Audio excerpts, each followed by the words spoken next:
الحمد لله إن الحمد لله نحمده ونستعينه ونستغفره ونعوذ بالله من شرور أنفسنا ومن سيئات أعمالنا من يهده الله فلا مضل له ومن يضلله فلا هادي له وأشهد أن لا إله إلا الله وحده لا شريك له وأشهد أن محمدا صلى الله عليه وسلم عبده ورسوله يا أيها الذين آمنوا اتقوا الله حق تقاته ولا تموتن إلا وأنتم مسلمون يا أيها الناس اتقوا ربكم الذي خلقكم من نفس واحدة وخلق منها زوجها وبث منهما رجالا كثيرا اتقوا الله الذي تساءلون به والأرحام إن الله كان عليكم رقيبا يا أيها الذين آمنوا اتقوا الله وقولوا قولا سديدا يصلح لكم أعمالكم ويغفر لكم ذنوبكم ومن يطع الله ورسوله فقد فاز فوزا عظيما ألا إن أصدق الكلام كلام الله وخير الهدي هدي محمد عليه الصلاة والسلام وشر الأمور محدثاتها وكل محدثة بدعة وكل بدعة ضلالة وكل ضلالة في النار.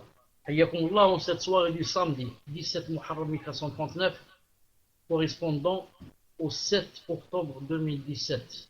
Ibnillah. طيب, on me dit que le son est très faible. Le son est très faible. Qu'est-ce qu'on peut faire? On va voir.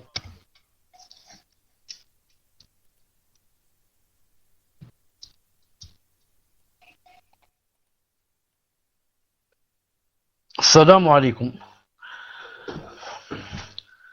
Alhamdulillah, j'ai trouvé donc ce qui n'allait pas. Donc pour Khutbat al-Haja, je l'ai faite, donc c'est pas la peine de la recommencer, il n'y a pas beaucoup de temps, Inch'Allah, jeudi seulement. Bismillahirrahmanirrahim, wa salatu salam ala ashraf al-mursalin. Donc aujourd'hui c'est le cours numéro 42, Inch'Allah ta'ala, c'est aussi le dernier cours, Inch'Allah ta'ala, des trois fondements. Et samedi, Inch'Allah ta'ala, on va commencer un nouveau livre, bi'idnillah ta'ala, et ce sera, Inch'Allah ta'ala, sur la Aqidah, bien sûr. Taïb, qu'Allah subhanahu wa ta'ala nous aide donc à commencer les cours et à continuer, et qu'Allah ta'ala vous aide, vous, yani, à demander la quête, à faire la quête de la science, Inch'Allah ta'ala. Taïb. Donc, Cheikh dit, rahimahullah ta'ala, il dit, les tawarites sont en nombre, sont nombreux, mais leurs meneurs sont au nombre de 5. Les tawarites, il dit, sont nombreux, mais leurs meneurs sont au nombre de 5. Tawarit, ici, il dit Tawarit, le Cheikh dit, Cheikh Ben Uthaymin, c'est le pluriel du mot Tarut, dont nous avons déjà donné l'explication. Tarut, ça vient du verbe en arabe Tara. Tara, ça veut dire il a dépassé les limites. Et Tarut ici, et on dit quelqu'un c'est un Tari, un Tariya. Donc, qui a dépassé les limites, surtout les limites religieuses. Donc il devient un Tarut et un Tariya. Tariya, c'est l'exagération dans cette chose. Donc il dit les Tawarites sont nombreux, mais leurs meneurs sont au nombre de 5. Leurs meneurs, c'est-à-dire leurs chefs et leurs guides, sont en 5. Le premier, Iblis. Iblis, qu'Allah Azza wa Jalla le maudisse. Cheikh Ibn Uthaymin dit, Iblis n'est autre que Satan le maudit, le damné, à qui Allah Azza wa Jalla a dit, طيب, en deuxième, mazal al-haqnash, Allah Azza wa Jalla dit wa inna alayka la'nati ila yawmiddin wa inna alayka la'nati ila yawmiddin. Une seconde, le verset, une seconde. طيب, wa inna alayka la'nati ila yawmiddin. J'ai pas mis ici le verset, c'est-à-dire, et sur toi sera ma malédiction jusqu'au jour de la rétribution. Et sur toi sera ma malédiction jusqu'au jour de la rétribution. Iblis, dit Cheikh Ben Uthaymin rahimahullah ta'ala, était en compagnie des anges et accomplissait les mêmes œuvres qu'eux. Vous avez bien entendu ce qu'il a dit, était en compagnie des anges, parce que certains disent que c'était un ange, alors que ce n'est pas vrai. Comme a dit Ibn Abbas radiyallahu ta'ala, il a dit Iblis ne fut jamais un ange, ne serait-ce qu'une seconde. Il ne fut jamais un ange. Non, mais il était en leur compagnie et accomplissait les mêmes œuvres qu'eux. Mais lorsqu'il fut sommé de se prosterner devant Adam, le mal, l'orgueil et la vanité qui sommeillaient en lui se réveillèrent. Il refusa donc de se prosterner, s'enorgueillit et devint mécréant. Il fut alors chassé de la miséricorde divine. Allah Ta'ala a dit à ce sujet, وَإِذْ قُلْنَا لِلْمَلَائِكَةِ اسْجُدُوا لِآدَمَ فَسَجَدُوا إِلَّا إِبْلِيسَ أَبَى وَاسْتَكْبَرَ وَكَانَ مِنَ الْكَافِرِينَ. Et lorsque nous demandons aux anges de se prosterner devant Adam, ils se prosternèrent, à l'exception d'Iblis, qui refusa, s'enfla d'orgueil et fut parmi les mécréants. Donc le premier tarot, c'est qui? C'est Iblis. Maintenant, on va passer, Inch'Allah Ta'ala, au deuxième. On va passer au deuxième. Le deuxième, celui qui est satisfait de l'adoration qu'on lui voue. Toute personne qui est satisfaite de l'adoration qu'on lui voue s'appelle Tarot. C'est un des meneurs et des guides des Tawarit. Cheikh Ibn Uthaymin dit, c'est-à-dire qu'il est satisfait du fait qu'on l'adore à la place d'Allah Azza wa Jal. Cet être est aussi un des meneurs des Tawarit, qu'Allah nous en préserve. Il a dit, cela est valable dans le cas où cet être est adoré de son vivant, mais aussi s'il est adoré après sa mort, s'il meurt en étant satisfaction. Donc toute personne qui est satisfaite qu'on l'adore à la place de Azza wa Jal, on dit d'elle c'est un tarot ou l'iyadu billah. Cheikh dit ceci est valable que ça soit du vivant de la personne ou après sa mort. Non. C'est-à-dire si avant de mourir, elle savait qu'on allait l'adorer et a laissé des choses comme ça. Cette personne devient un tarot ou l'iyadu billah. Troisième, celui qui appelle les gens à lui vouer une adoration. Celui qui appelle les gens à lui vouer une adoration. Donc, si dans le deuxième, on a vu que celui qui est satisfait seulement est un tarot. Celui qui est satisfait qu'on l'adore est un tarot. Qu'en est-il maintenant de celui qui appelle les gens à l'adorer? Donc celui-là, c'est un tarot. C'est un des meneurs, comme dit Cheikh Mohammed ibn al-Wahhab rahimahullah ta'ala. Donc Cheikh Ibn Uthaymin dit, tout être qui appelle à ce qu'on lui voue une adoration, même si les gens ne l'adorent pas, est aussi un des meneurs des Tawarit. Que certaines personnes aient répondu à son appel ou non. Donc, la personne devient tarot, si seulement elle appelle les gens à lui vouer une adoration. C'est-à-dire, même si les gens refusent, le fait déjà de demander, d'appeler les gens à ce qu'on lui voue une adoration, ça fait de cette personne une tarot. Alors maintenant, si on va l'adorer, c'est encore pire et grave. Ça, c'est la troisième sorte. Quatrième sorte. Celui qui prétend connaître une partie de l'inconnaissable ou de l'invisible, du ghaib. Celui qui prétend connaître une partie de l'inconnaissable, le ghaib. Cheikh Ibn Uthaymin dit rahimahullah, l'inconnaissable, al-ghaib, et tout ce qui se soustrait à la perception humaine. Il est de deux types, présent et futur. Présent et futur. L'inconnaissable présent est relatif, en ce sens qu'il est connu d'une personne, mais inconnu d'une autre. Non. L'inconnaissable futur est réel, et ne peut être connu que d'Allah ou des messagers, Allah Azza wa Jalla dans la révélation. Quiconque prétend le connaître est mécréant, car il traite de mensonges des propos d'Allah Azza wa Jalla et de son messager.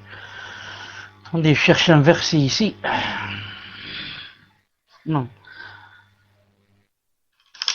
Allah Azza wa Jalla dit dans le Coran, قل لا يعلم من في السماوات والأرض والأرض الغيب إلا الله وما يشعرون أيان يبعثون. Dit, nul de ceux qui sont dans les cieux et sur la terre ne connaissent l'invisible, l'inconnaissable, à part Allah. Et ils ne savent pas quand ils seront ressuscités.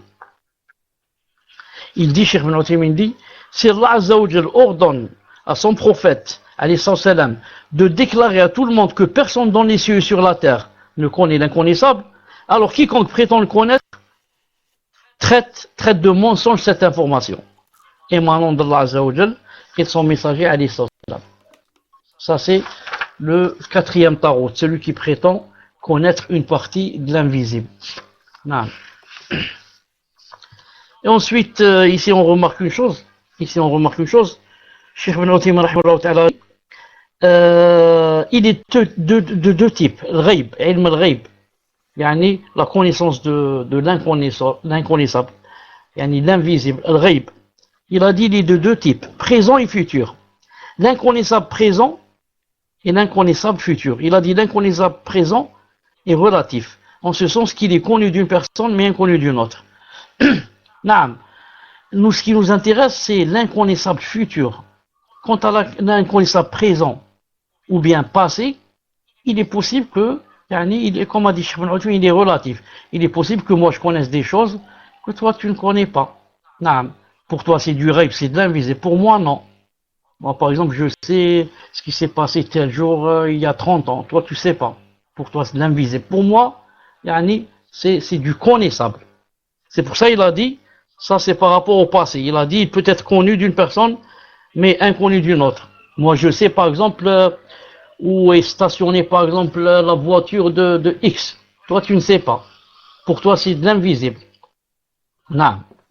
Donc ça c'est par rapport au présent ou bien au passé.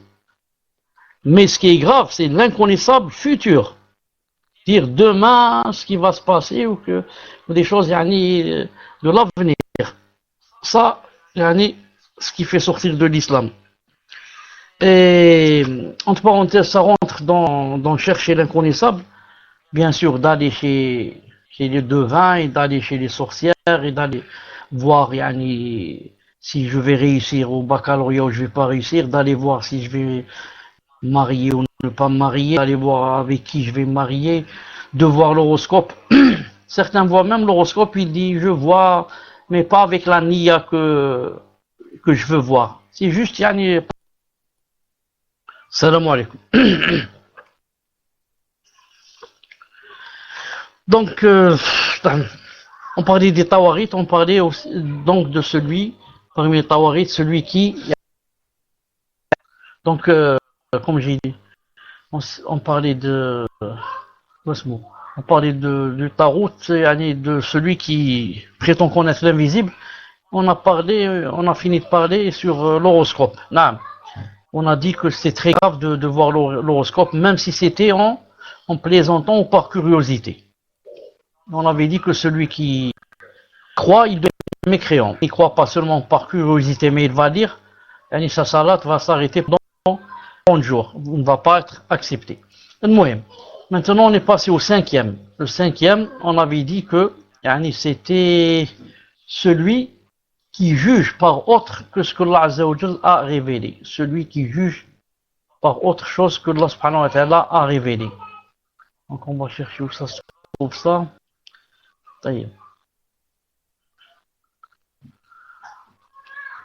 Voilà, celui qui juge par autre chose que Allah Subhanahu wa Jal a révélé. Cheikh Ibn Uthaymin rahimahullah ta'ala dit juger parce que Allah est partie de l'unicité de Tawhid al-Rububiyya. Tawhid al-Rububiyya. En effet, il s'agit de l'exécution du décret divin qui découle de sa seigneurie, de la perfection de sa possession et son administration. C'est la raison pour laquelle Allah subhanahu wa ta'ala a nommé ce que l'on suit dans ce qui s'oppose à la révélation divine, il les a nommés des seigneurs. Tous ceux qui s'opposent à la révélation divine, Allah Azza wa Jal les appelait arbaban, des seigneurs. Ils sont donc des seigneurs pour ceux qui suivent. Allah Ta'ala a dit dans le Coran, c'est dans le Coran, il a dit ittakhadhu ahbarahum wa ruhbanahum arbaban min dunillah wal masih ibn Maryam wa ma umiru illa liya'budu ilahan wahid la ilaha illa hu subhanahu amma yushrikun. On va voir ce verset. Voilà le verset. 31 Tawbah. اتخذوا أحبارهم ورهبانهم أربابا من دون الله والمسيح ابن مريم وما أمروا إلا ليعبدوا إله واحدا لا إله إلا هو سبحانه. Donc, ça donne dans la traduction rapprochée, ils ont pris le rabbin et leur moine ainsi que le Christ, fils de Marie, ils les ont pris comme seigneurs en dehors d'Allah, alors qu'on leur a commandé que d'adorer un Dieu unique.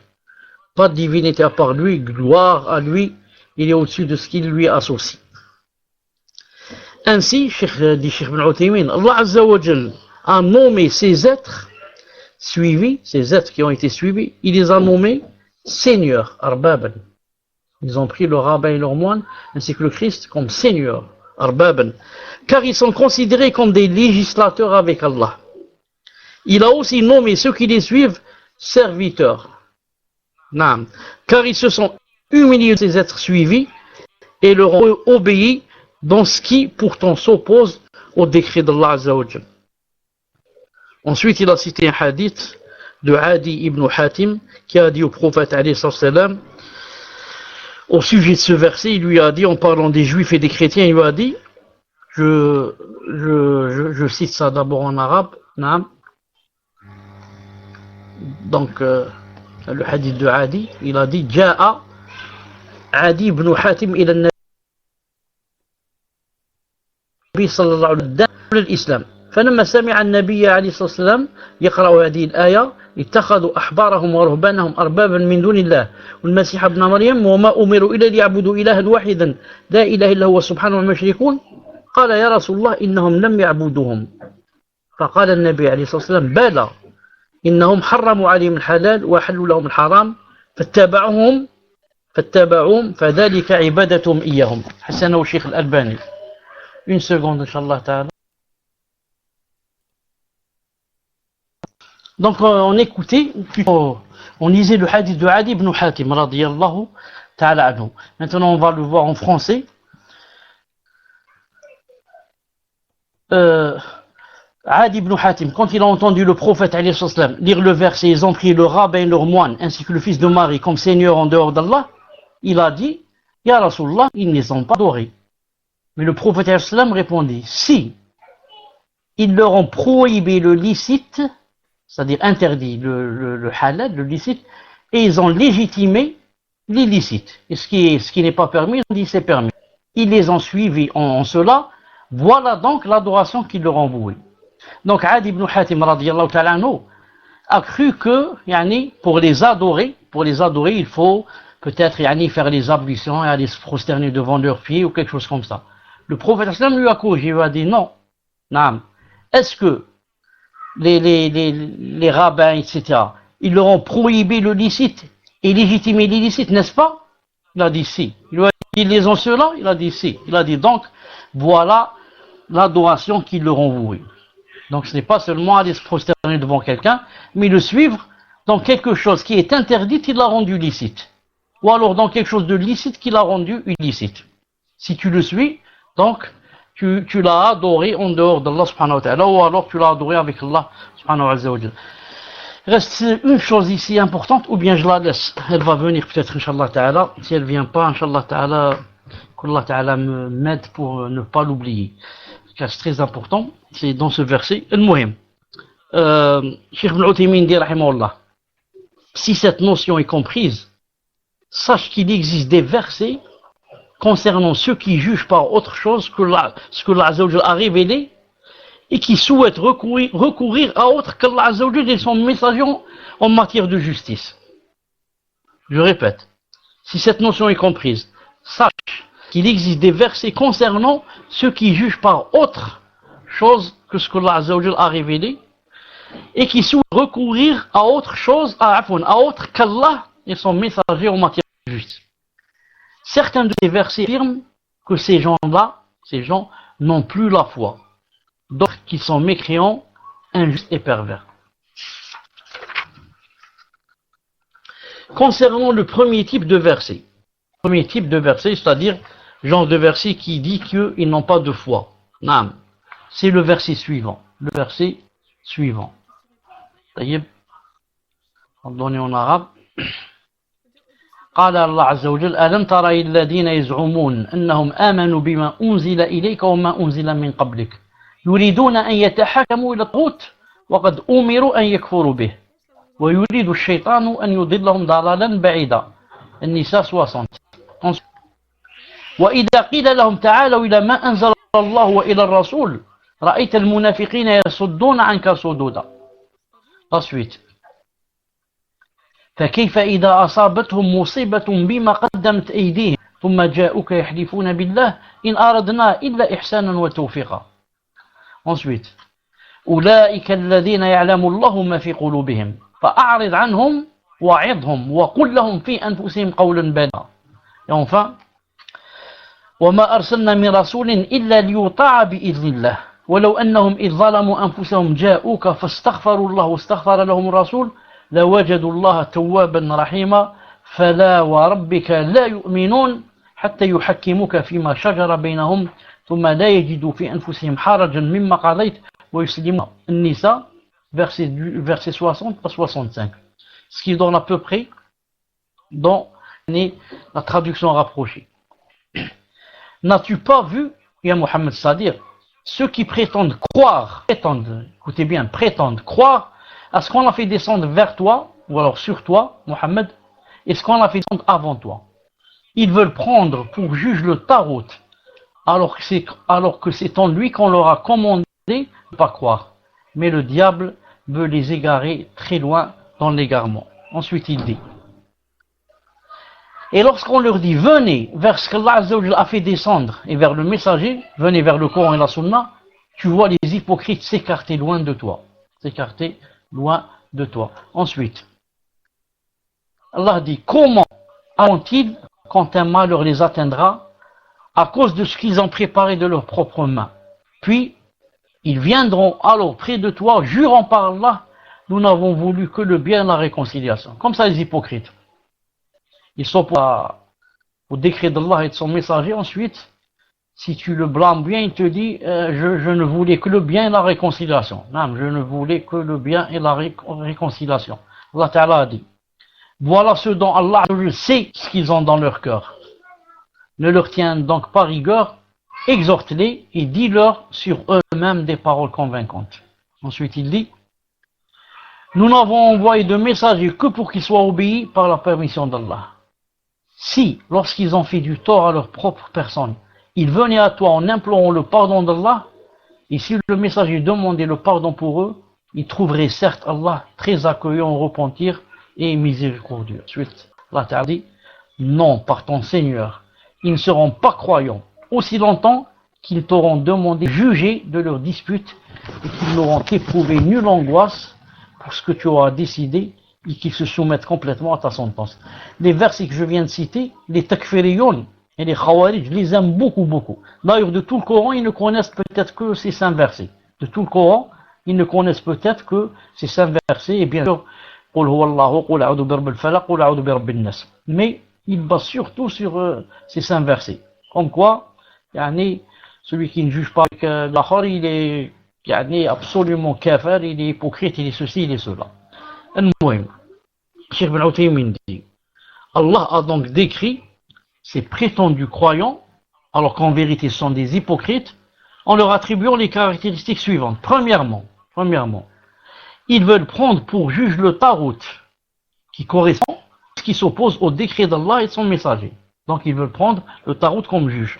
En effet, tout ce qui s'oppose au décret d'Allah et de son messager n'est que dépassement des limites et transgression du décret de celui qui détient le pouvoir par excellence et vers qui revient toute chose qui n'est autre qu'Allah Azza wa Jal.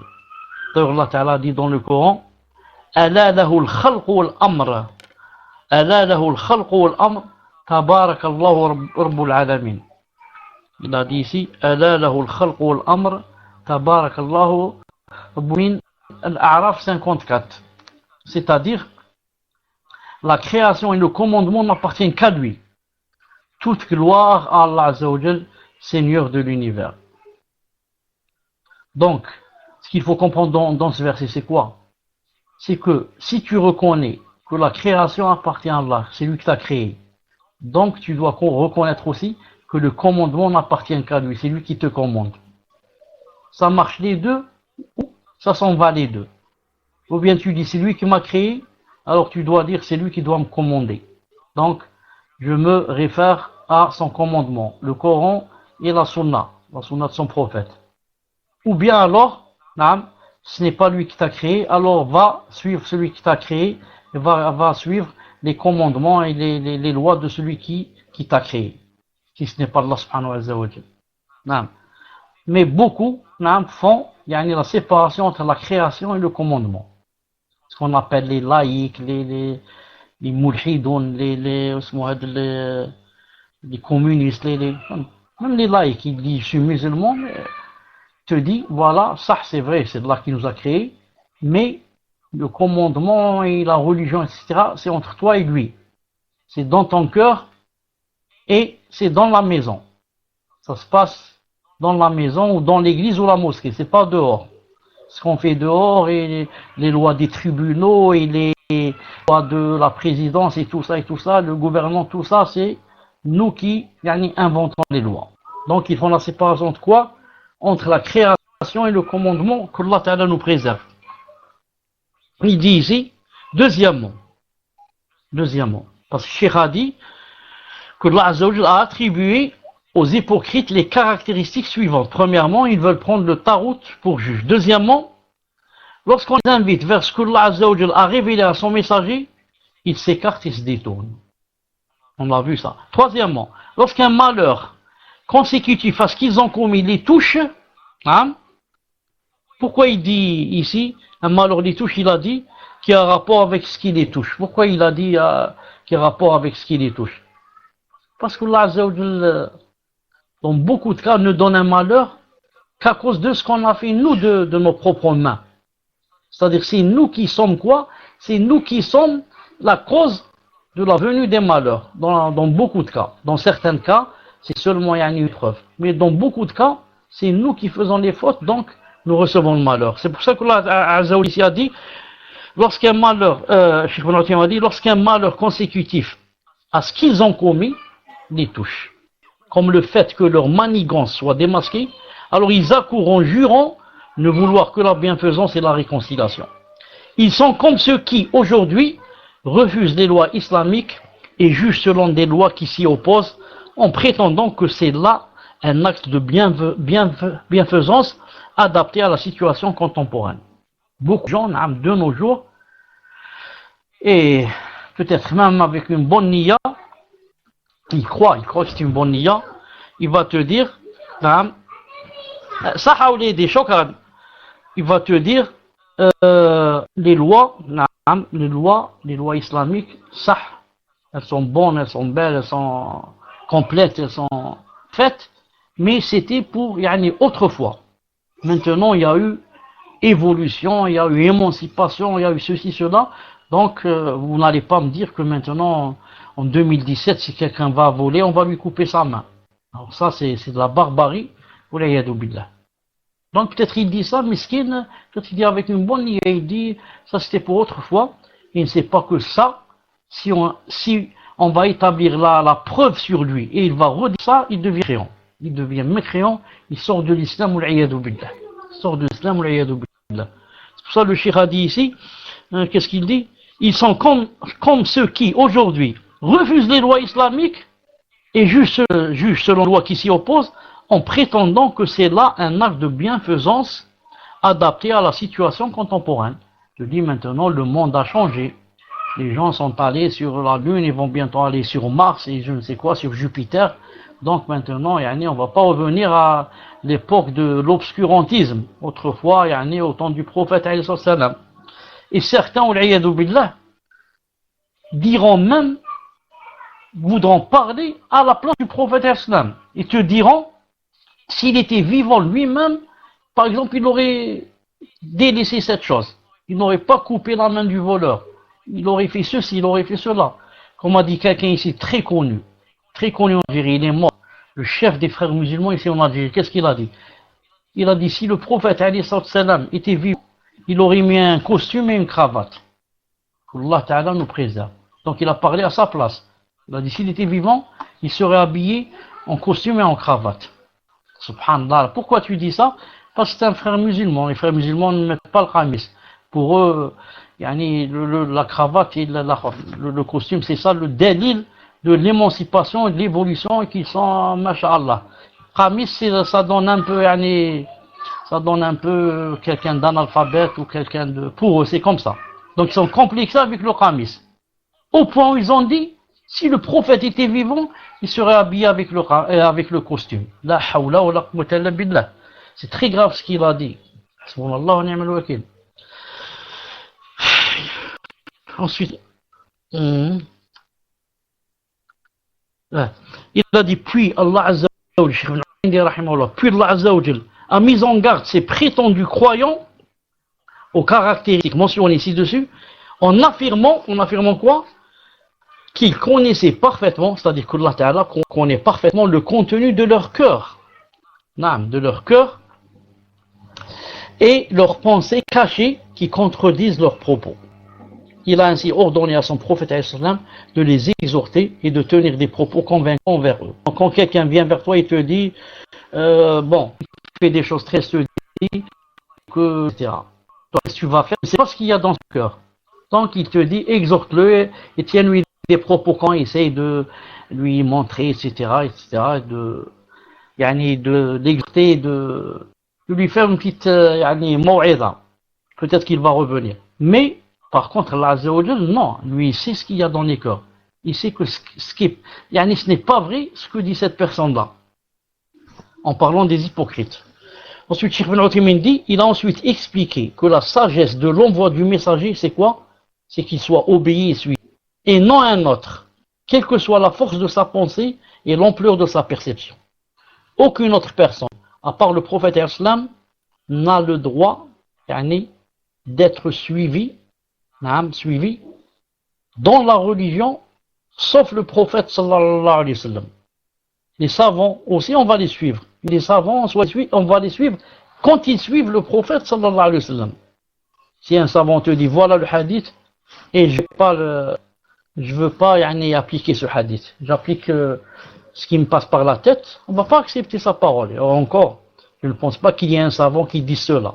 Mais pour dire que la personne qu'on doit suivre, qui a été envoyée par Allah, c'est le prophète sallallahu alayhi wa sallam. Il a dit, on ne doit pas suivre une autre personne, quelle que soit la force de sa pensée et l'ampleur de sa perception. Peut-être quelqu'un va dire, mais celui-là, Allah ibarak, vraiment c'est un crack.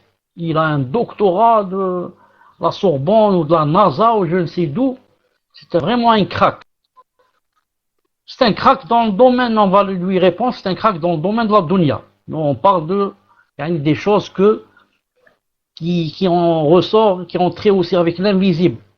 Qu'aucune personne, même si elle a la force de la pensée et l'ampleur de la perception, ne peut connaître. Car il faut que avoir une relation avec Allah subhanahu wa ta'ala. C'est Allah ta'ala qui envoie Jibril au messager pour lui apprendre ces choses. Ou bien des fois, il l'inspire. Donc ça n'a rien à voir avec quoi? Avec la force de la pensée et l'ampleur de la perception. Au contraire, on va dire, le prophète islam est un ummi. Ummi, pourquoi on dit de lui ummi? Ummi, ça veut dire analphabète en français. En arabe, on dit ummi.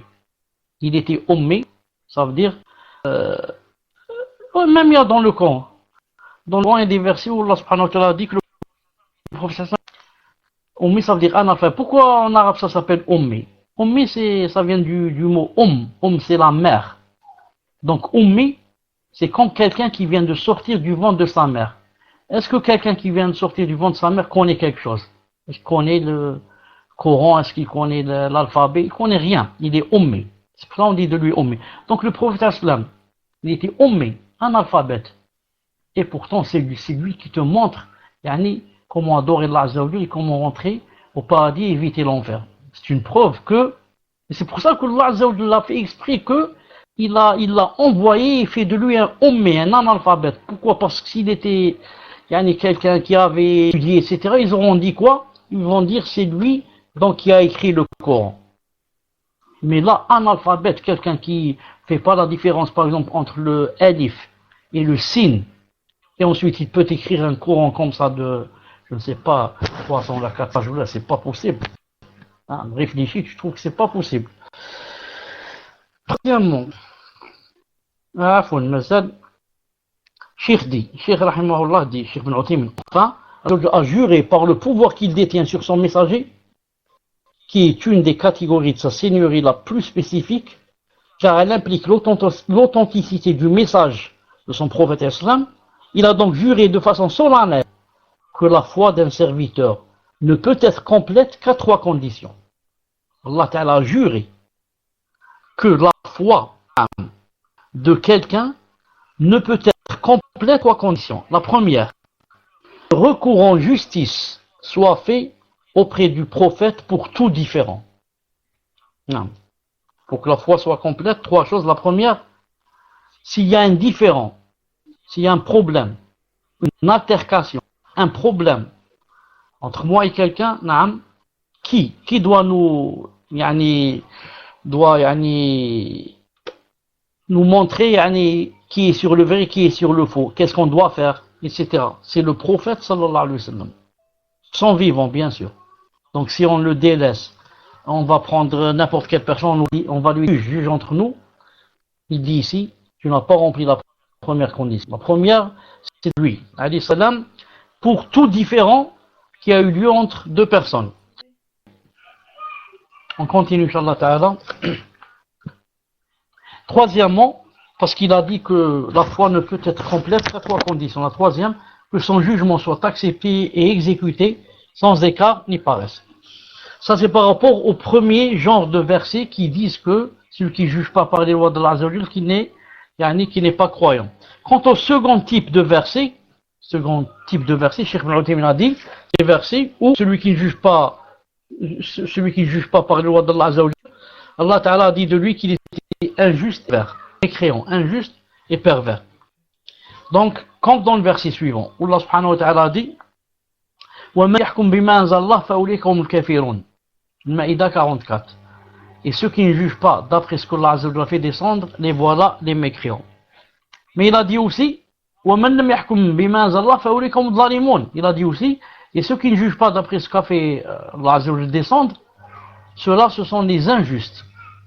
Plus haut il a dit voilà les mécréants, et maintenant il a dit ce sont les injustes. Ensuite il a dit aussi ومن لم يحكم dans la même sourate ومن لم يحكم بما أنزل الله فأولئك هم الفاسقون.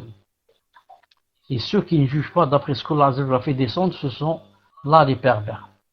Donc remarquez avec moi, même chose, ceux qui ne jugent pas d'après ce que Allah a fait descendre, et ils ont trois qualificatifs. Il a dit, et voilà les mécréants, et dans le deuxième verset il a dit, ce sont des injustes.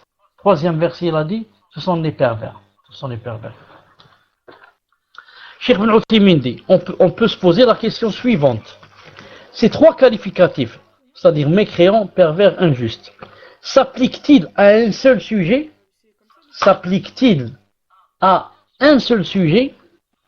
En ce qui pense que toute personne ne jugeant pas avec les lois de l'Azza wa Jal est à la fois mécréante, injuste et perverse? Car il y a deux avis ici. L'avis qui dit que, donc, ça parle de la même personne. Toute personne qui ne juge pas avec les lois de Dieu, elle est mécréante. En même temps, perverse et en même temps, elle est injuste. Et, car Allah Azza wa Jalla d'ailleurs a dit dans le Coran, il a dit, ou le kafirun hum al-zalimun. Il a dit, les mécréants, ce sont les injustes. Non. Il a dit, les mécréants, ce sont les injustes. Il a dit aussi, innahum kafaru billahi wa rasulihi wa matu wa fasiqun. Il a dit, non pas qu'en son messager, ils sont morts en étant pervers. Donc ici, il a décrit les kuffars comme étant des pervers. Et un peu plus haut comme étant des injustes.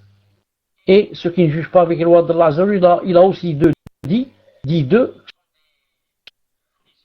ce sont que le jugement soit fait auprès du prophète. Ils disent comme ça, ils disent le verset a dit qu'il était mieux avec les lois de Allah. Si tu dis, mais il a dit qu'il était pervers. Il te dit justement, tout mécréant est pervers. Tu l'as dit juste. Il te dit oui, tout mécréant est injuste. Donc c'est le même qualificatif d'après premier avis. Mais d'après Cheikh Ibn Uthaymin, il dit non. Il dit, Allah Azza wa Jal a dit de ceux qui ne jugent pas par les lois d'Allah. A dit, ils sont mécréants, ils sont injustes, ils sont pervers. Donc, il a dit la raison et la façon avec laquelle ils n'ont pas jugé avec les lois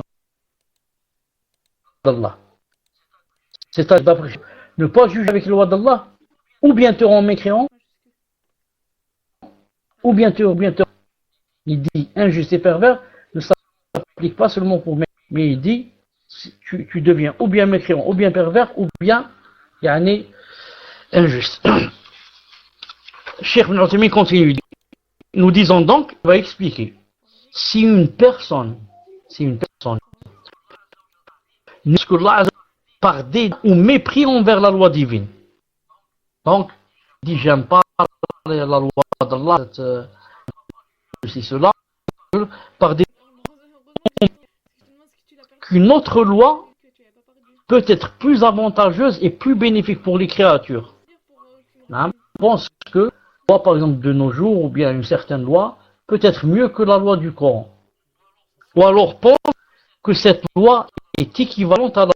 Ou bien, il dit, c'est la même chose. Tu juges avec la loi d'Allah Azza wa Jalla, ou bien tu juges avec la loi humaine, c'est la même chose. C'est la même chose, c'est équivalent. Dans ces trois cas, Cheikh Ibn Uthaymin, cette personne devient alors mécréante d'une façon qui l'exclut de l'islam.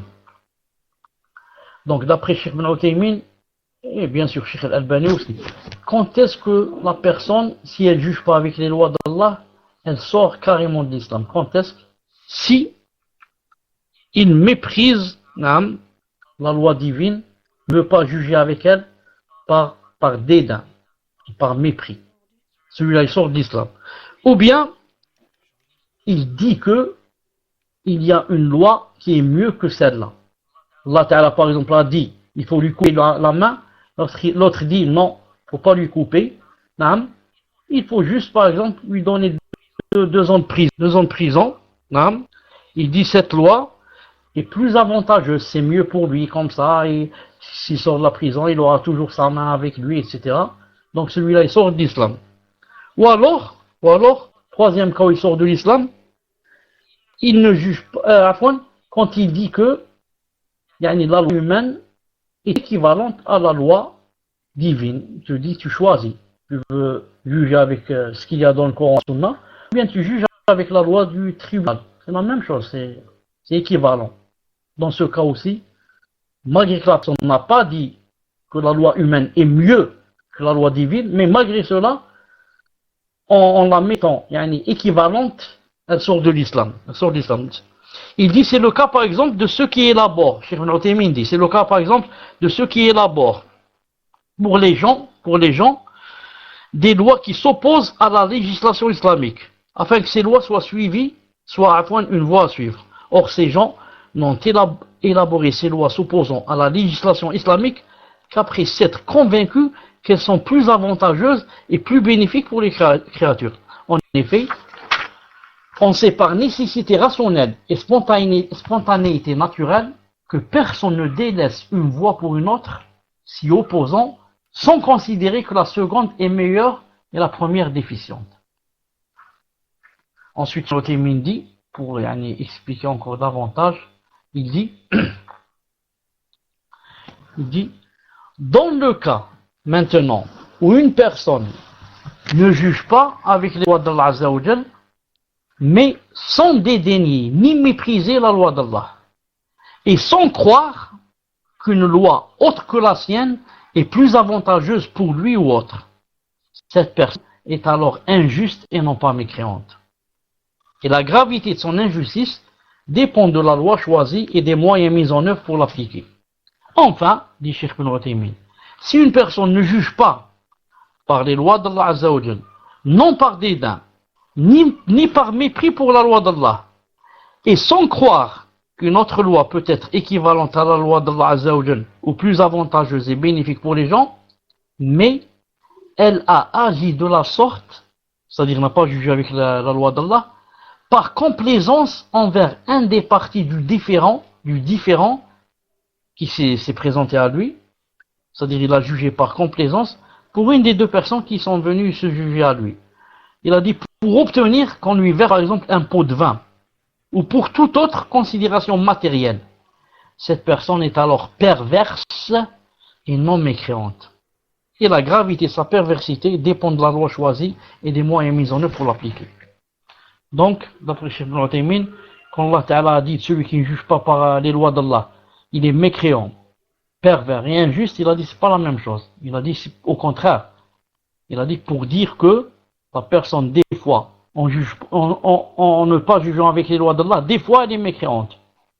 Et quand elle ne juge pas avec les lois d'Allah, des fois elle est pervers et des fois elle est injuste. Cela dépend de la raison qui l'a poussé à agir ainsi. Il a dit, et qu'est-ce qu'il a dit aussi? Et des moyens mis en œuvre pour l'appliquer. Ensuite, dit Cheikh Ibn Uthaymin, Cheikh Islam Ibn Taymiyyah a dit concernant ceux qui ont pris leurs moines et rabbins comme seigneurs en dehors d'Allah, qui se divisaient en deux catégories. Ce que je voulais dire tout à l'heure, donc, alhamdoulilah, Cheikh Islam l'a cité maintenant, donc je remonte un peu plus haut.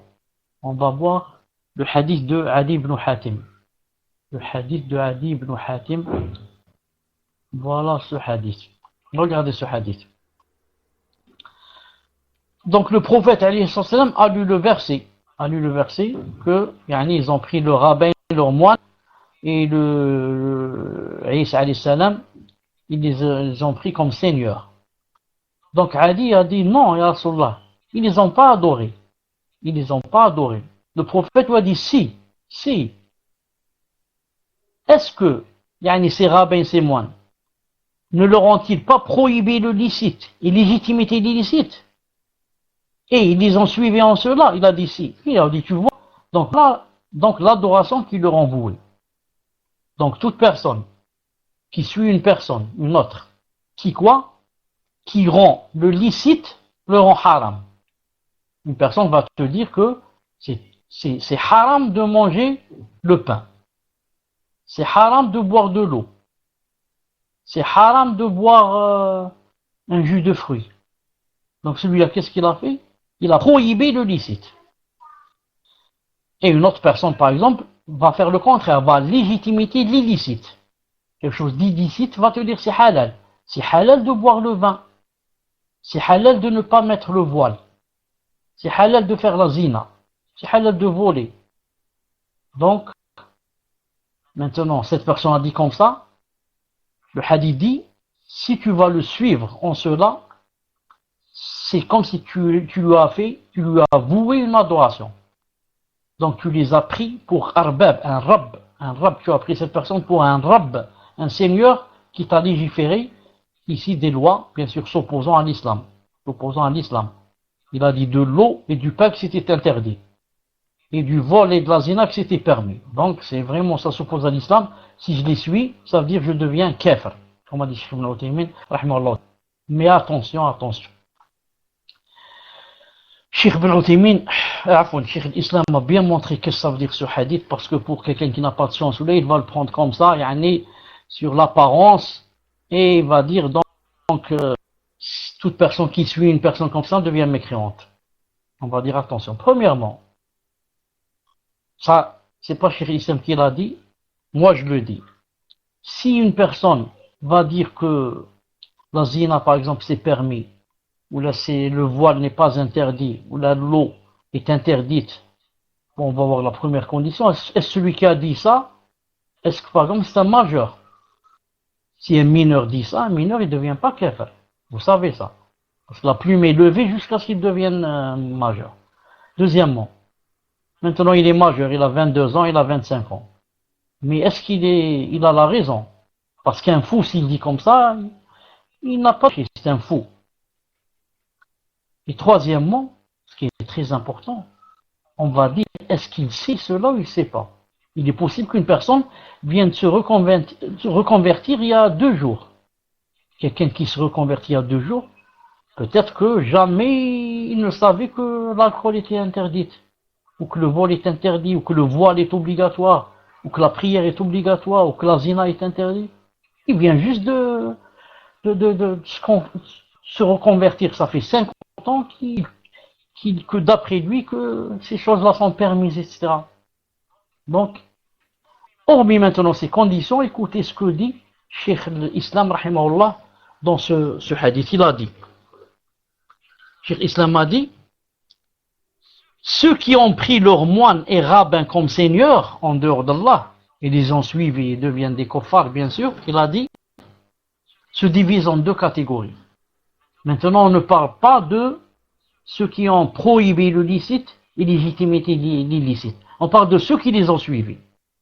Car ceux qui les ont suivis sont aussi des kuffars. Pourquoi? Car ils ont pris, yani, les rabbins et les moines et leurs savants, ils les ont pris pour des seigneurs. Ceux qui les ont suivis se divisent en deux catégories, dit Cheikh Ibn Uthaymin. Première catégorie, très important, il faut connaître ça. Première catégorie, c'est qui? On parle toujours des suiveurs des rabbins et des moines. Première catégorie, ceux qui savent que ces moines et ces rabbins ont modifié la religion d'Allah, mais les suivent tout de même concernant cette loi modifiée. Ils sont donc convaincus que ce que Allah Azza wa Jalla a interdit leur est licite. Et ce qu'il a rendu licite leur est interdit. Suivant ainsi leur chef, bien qu'ils sachent pertinemment bien qu'ils sont en contradiction avec la religion des messagers. Donc c'est là une forme de mécréance qu'Allah et son messager ont nommé shirk, polythéisme. Deuxième catégorie, ceux qui suivent les moines et les rabbins, ceux qui croient sincèrement que ce qu'Allah Azza wa Jal a permis est licite et que ce qu'il a prohibé est interdit. Mais ils obéissent tout de même à leurs moines et rabbins en désobéissant ainsi à Allah Azza wa Jal, comme le ferait un musulman en commettant un péché qu'il sait pourtant être un péché.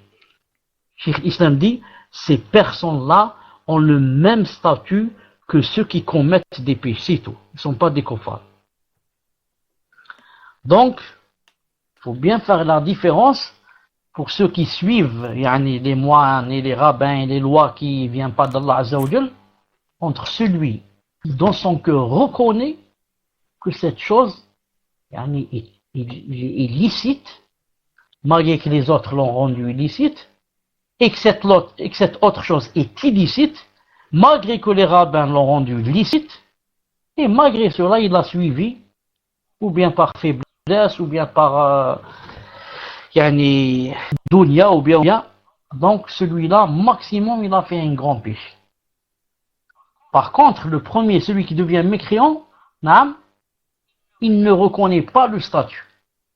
Cette chose est licite. Mais le rabbin a dit, c'est illicite, il dit oui, c'est illicite. Ça y est, c'est plus licite. Et le contraire.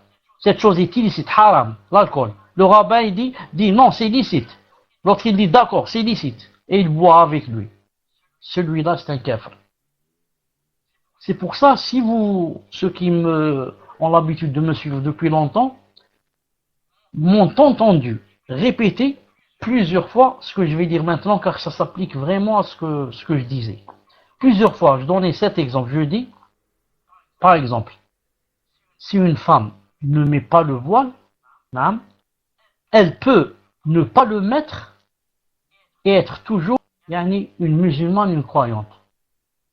Et elle peut le mettre et tout en étant mécréante. Subhanallah. Comment? Allah Ta'ala, quand il demande de faire une chose, délaisser une chose. Le croyant a envers le décret de l'Azur deux choses. La première, attester dans son cœur que cette chose est halal ou que cette chose est haram. Et la deuxième, l'applique. Si c'est halal, il l'applique. Si c'est haram, il s'en éloigne. Donc deux choses. Et le plus grave, c'est quoi? C'est ce qu'il y a, l'attestation du cœur. C'est beaucoup plus que l'attestation du corps. Quand je lis dans le Coran que l'alcool est haram, et que dans mon cœur, je dis l'alcool est haram. Maintenant, si j'en bois, qu'est-ce que j'ai fait? J'ai fait un grand péché, c'est tout. C'est tout, bon, c'est grave, mais je ne suis pas devenu mécréant. Maintenant, deuxième personne, elle dit dans le Coran, l'alcool est haram. Et dans son cœur, qu'est-ce qu'elle dit? Elle dit, non, pour moi, c'est pas haram. Je ne reconnais pas ce statut de haram. L'alcool, c'est pas haram. Et pourtant, cette personne s'en abstient. Toute sa vie, elle va pas boire. Et malgré cela, cette personne est une kéfira, mécréante, elle est sortie de l'islam. Ya Rabbi, toute ma vie, je n'ai pas bu l'alcool. Oui, tu n'as pas bu l'alcool, mais tu n'as pas reconnu son statut que c'est haram. Naam. et l'autre, toute sa vie, à boire de l'alcool, mais elle reconnaissait son statut de haram et qu'elle fait un grand péché. Cette personne reste musulmane. C'est pas comme a dit une fois Abu Ishaq al-Huwayni, il a dit, celui qui fait la riba une fois, il a fait un grand péché, il a dit 2 fois, 3 fois, 4 fois, s'il récidive, il sort de l'islam. Ce qui montre que vraiment il est loin de comprendre la aqidah.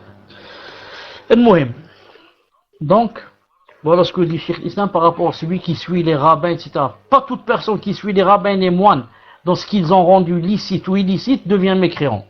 Mais on va voir, est-ce qu'il reconnaît le statut de Allah subhanahu wa ta'ala ou il ne reconnaît pas.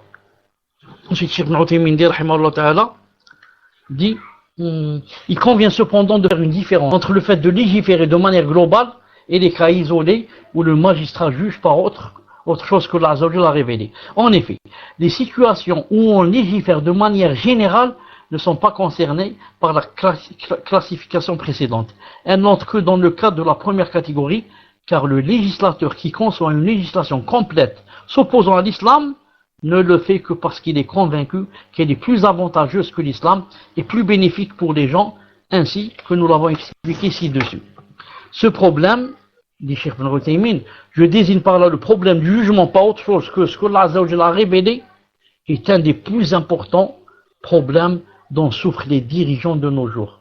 Et moi j'ajoute, dont souffrent aussi les musulmans de nos jours et surtout les nouveaux qui rentrent dans l'islam. Ils croient que c'est vraiment comme ça très facile de dire que ce gouverneur est kafir. Comme ça facilement. Il dit celui-là est kafir, c'est un tarout, ceci, cela. Naam. Il dit ici, on ne doit donc pas se précipiter en les jugeant de façon injuste, mais plutôt attendre que la vérité s'éclaircisse. En effet, cette question revêt une importance toute particulière. Et c'est pourquoi nous demandons à Allah Azza wa Jal d'améliorer les dirigeants des musulmans et leur entourage. C'est pas facile pour toi de dire facilement X ou Y est kafir. Naam. Ensuite, en disant cela, tu n'as rien gagné. Parce que si les musulmans, demain devant Allah Ta'ala, ce sera très grave pour toi. Ensuite, autre chose. Toi, Allah Azza wa Jal ne t'a pas demandé de voir si celui-là est kafir ou n'est pas kafir. Il t'a demandé à toi, de voir à toi-même, est-ce que tu es un musulman et tu pratiques, et que tu cherches le visage d'Allah, et que tu fais des efforts pour ne pas aller en enfer. Mais demain, quand tu vas rencontrer Allah Azza wa Jal, il ne va pas te dire, est-ce que ce gouverneur était musulman ou il n'était pas musulman. Naam. Salam alaikum wa rahmatullah. Est-ce que vous m'avez entendu quand j'ai corrigé la faute majeur, vous n'avez pas entendu, non? Donc j'ai dit que, alhamdoulilah, il y a une personne qui vient de m'envoyer en comment ça s'appelle, en whisper, naam. Voilà. Que quand j'ai parlé des conditions, j'ai dit que parmi les conditions, il faut qu'il soit pubère, il faut qu'il soit majeur. On m'a dit que, c'était pubère. Je dis naam, c'est pubère, c'est ce que je voulais dire. Donc c'est moi qui suis trompé. Je voulais dire pubère, j'ai dit majeur. Et j'ai cité le hadith de la personne, on ne lui compte pas jusqu'à ce qu'elle devienne, pubère. Est-ce que maintenant vous m'avez entendu? Naam. Donc barakallahu fait la personne qui m'a corrigé. Et naam, une personne qui voit quelque chose ou bien qu'elle me le communique, à travers les admins. Comme ça, je ne dis pas quelque chose à la place d'autre chose. Et que je demande à Allah subhanahu wa ta'ala de mettre ceci dans la balance de ses récompenses yawm al-qiyamah, car c'est une mas'ouliya. La da'wa, c'est une mas'ouliya, naam. Et surtout que, vous savez que, en parenthèse, je suis surveillé pour les fautes. Donc, c'est aussi, Inch'Allah ta'ala, pour éloigner les mauvaises langues. Il dit, Cheikh Ibn Uthaymin dit, d'autre part, il est du devoir de ceux à qui Allah Azza wa Jalla a octroyé la science de clarifier cette question aux dirigeants afin que les preuves et les arguments soient établis et clarifiés à leurs yeux, et pour que périsse celui qui doit périr en connaissance de cause, et que vive celui qui doit vivre en connaissance de cause. Ces savants ne doivent pas se sous-estimer à l'idée de clarifier la vérité, et ne doivent craindre personne à ce sujet, car la puissance appartient à Allah Azza wa Jal, son messager et les croyants. Ensuite il a dit, Cheikh Mohammed ibn Abdul a dit, la preuve à ce sujet réside dans la parole d'Allah, La ikraha fi ad-din, qad tabayyana ar-rushd min al-ghayy, faman yakfur bit-taghut wa yu'min billah faqad istamsaka bil-urwati al-wuthqa la infisama laha. Nul contrainte en religion, car le bon chemin s'est distingué de l'égarement. Donc quiconque renie le tarout, tandis qu'il croit en Allah, saisit l'anse la plus solide qui ne peut se briser. Et c'est bien là le sens de l'attestation de la foi, la ilaha illallah. Il a dit, on trouve ces propos dans le hadith suivant, l'élément capital est l'islam, son pilier est la prière et son degré le plus élevé est le combat dans le sentier d'Allah subhanahu wa ta'ala. Une seconde, j'ouvre le programme.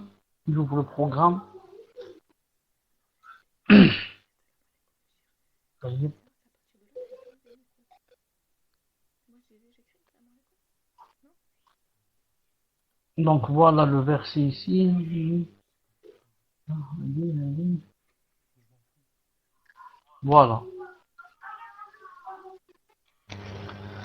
Cheikh Ibn Uthaymin dit, Cheikh Ibn Uthaymin rahimahullah ta'ala dit, c'est-à-dire la preuve concernant l'obligation de juger selon ce que Allah Azza wa Jalla a révélé. Lorsqu'il a dit la preuve ici réside, il a dit, c'est-à-dire la preuve concernant l'obligation de juger d'après les lois de Allah Azza wa Jalla. Ensuite, quand il a dit nul contrainte en religion, Cheikh dit, pas de contrainte en religion, car ces preuves sont claires, apparentes et éclatantes. C'est pourquoi Allah Azza wa Jalla a dit, قَدْ تَبِيَّنَ الرُّشْدُ مِنَ الْغَيِّ. Car le bon chemin s'est distingué de l'égarement. Cheikh dit, si le bon chemin s'est distingué de l'égarement, toute âme saine choisira nécessairement le bon chemin et délaissera l'égarement. Ensuite, lorsqu'il a dit, donc quiconque renie le tarot tandis qu'il croit en Allah, Cheikh Ibn Uthaymin dit, Allah Azza wa Jal a en premier lieu cité le reniement du tarot avant la foi en Allah. En effet, pour qu'une chose se réalise complètement, il faut supprimer les obstacles empêchant sa réalisation afin d'en implémenter les fondements, d'où l'expression il faut faire le vide avant d'arranger les choses. Naam. C'est pour ça qu'Allah Ta'ala dit فَمَنْ يُكْفُرْ بِالطَّاغُوتِ وَيُؤْمِنْ بِاللَّهِ. Il faut d'abord, naam, mécroire au tarout et sortir ce qu'il y a dans le naam, comme obscurité, comme shirk, comme ensuite croire en Allah subhanahu wa ta'ala. C'est pour ça qu'on dit d'abord La ilaha illallah. Il n'y a pas de Dieu, ensuite Allah. Il n'y a pas de divin sauf Allah. On mécroit d'abord, ensuite on croit. Donc, si on veut par exemple si une pièce de la maison, on veut la peindre avec une belle couleur, d'abord il faut enlever ce qu'il y a comme saleté, comme ça. Ensuite on va mettre la peinture. Ce n'est pas sur des choses comme ça, on va mettre la peinture. Non, on va d'abord laver le mur, etc. Ensuite on va mettre la peinture bi'idnillah subhanahu wa ta'ala. Ensuite 70, lorsqu'il a dit lance la plus solide qui ne peut se briser, Cheikh Ibn Uthaymin dit, c'est-à-dire qu'il a saisi totalement, lance la plus solide désignant l'islam. Et ça mérite que nous méditons sur le fait que Allah Azza wa Jalla a utilisé le verbe saisir et non pas tenir. Car plus fort tenir. En effet, une personne peut tenir une chose sans vraiment s'en saisir. Ensuite, il a cité le hadith, le hadith a dit, l'élément capital est l'islam, son pilier la prière et son degré le plus élevé le combat dans le sentier d'Allah. Je dis ce hadith, il est là en arabe, je l'ai cherché en arabe. Le prophète a dit, Ra'sul Islam, Ra'sul Amr al-Islam, wa amuduhu salat, wa dhurwatu salamihi al-jihad. قال الشيخ الألباني صحيح لغيره. انظر صحيح الترغيب numéro 2866. Ça donne en français à peu près l'élément capital, c'est l'islam, son pilier c'est la prière, son degré le plus élevé c'est le combat dans le sentier d'Allah subhanahu wa ta'ala. Cheikh Ibn dit, l'auteur a voulu signifier par ce hadith que toute chose présente un élément capital, et l'élément capital avec lequel Mohammed est venu c'est l'islam. Ensuite, quand il a dit son pilier de prière, il a dit, car l'islam ne peut vraiment exister que par le biais de la prière. C'est pourquoi l'avis le plus correct, c'est que la personne qui délaisse la prière est mécréante et n'a rien à voir avec l'islam. Ensuite, quand il a dit, et son degré le plus élevé, c'est le combat dans le sentier d'Allah, Cheikh Ibn Uthaymin a dit, le degré de l'islam le plus élevé et le plus complet, c'est le combat sur le sentier. En effet, lorsque l'individu corrige son âme, il essaie ensuite de corriger autrui par le biais du combat dans le sentier d'Allah, afin que l'islam s'établisse et que la parole d'Allah soit la plus haute. Ainsi, quiconque combat pour que la parole d'Allah soit la plus haute, combat réellement dans le sentier d'Allah. Et le combat est considéré comme le degré d'islam le plus élevé, car c'est par son moyen que l'islam a prééminence sur toutes les autres religions. Ensuite, Cheikh Mohammed ibn al-Wahhab dit, Allah est plus savant, qu'Allah couvre d'éloges et salue Mohammed sa famille et ses compagnons. Cheikh Ibn Uthaymin dit, Cheikh l'Islam Mohammed ibn al-Wahhab a conclu son épître en attribuant la science absolue à Allah Azzawajal et en l'invoquant pour qu'il couvre d'éloges et son prophète Mohammed alayhi salam. C'est ainsi que prennent fin les trois fondements et leurs commentaires. Où le Cheikh Ibn Uthaymin dit, nous demandons à Allah Azzawajal d'en récompenser l'auteur de la meilleure façon et de nous octroyer une partie de la récompense et de la rétribution liée à cet ouvrage et de nous réunir avec l'auteur dans la demeure de sa félicité. Il est certes magnanime et généreux. Louange à Allah, Seigneur de l'univers, et que les éloges et les salutations soient sur le prophète Mohammed alayhi salat wa salam. Les admins, vous m'entendez? Alhamdulillah. Donc, voilà, bihamdillah wa tawfiqihi azza wa jal wa bi'idnihi wa i'anatihi, on a fini le livre Les Trois Fondements avec l'explication de Cheikh Ibn Uthaymin vers la fin, mais au début et à la moitié c'était aussi d'autres savants, et ça c'est tawfiq bin Allah subhanahu wa ta'ala.